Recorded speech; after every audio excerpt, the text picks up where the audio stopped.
What's up, good people? I go by Black Shinobi, and I am terrible. I am washed when it comes to stealth games, but I just played Hitman 3 and I had a really good time with it. I just kind of wanted to talk about it today, so here we go. No worries.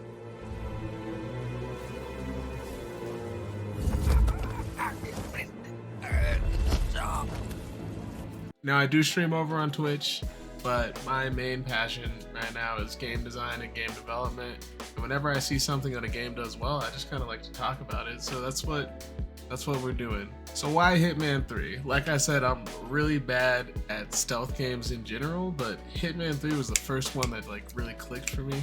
The reason why it clicked is in the way that the game is designed. So if you've never played Hitman 3, it's a semi-open world stealth game where you play as Agent 47. He's an assassin.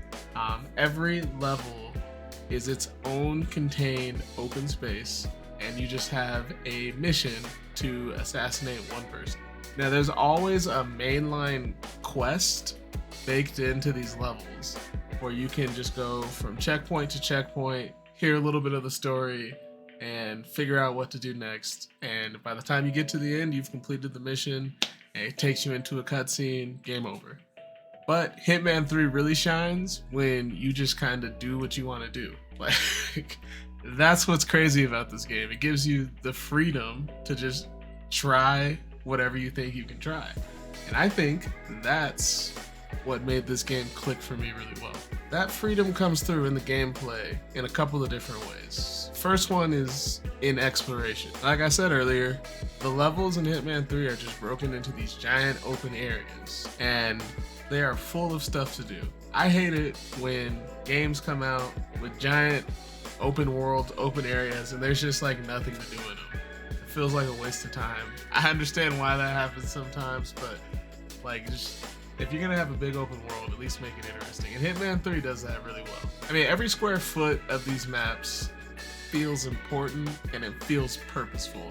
And visually, the game just constantly puts things in front of you that grab your eye, that make you want to go investigate them.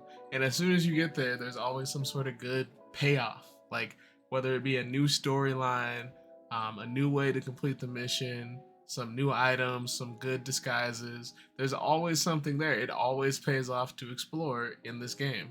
Well, the more I explored, the more ideas that I had, the more things I wanted to try to complete these missions, which just created great replay value and, like I said, freedom. I never felt like I could not do something.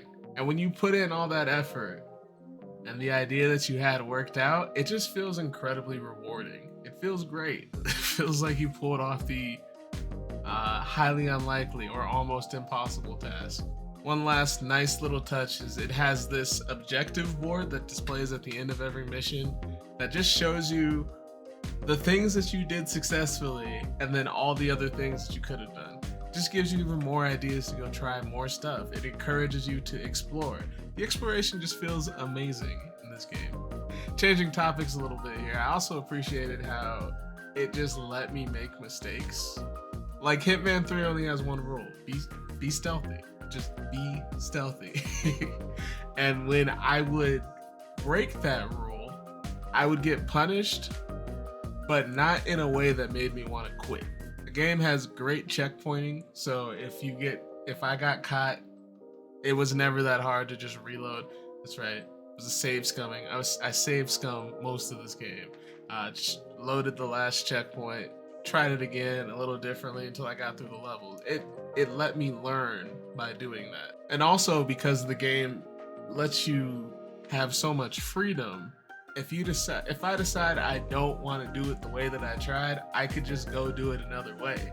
Like it never locked me in to one path. It always let me go try something else. It let me make mistakes and figure out how I liked to play the game.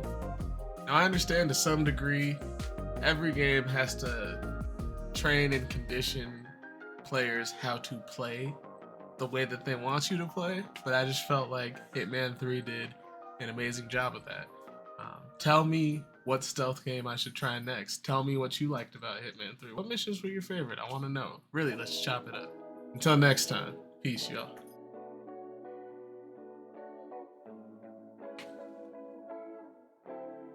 Come to say hi? Or did you come to say hi? What's up? What's up, kitty? You come to say hi? Pop by to say hi. You want to talk about Hitman 3?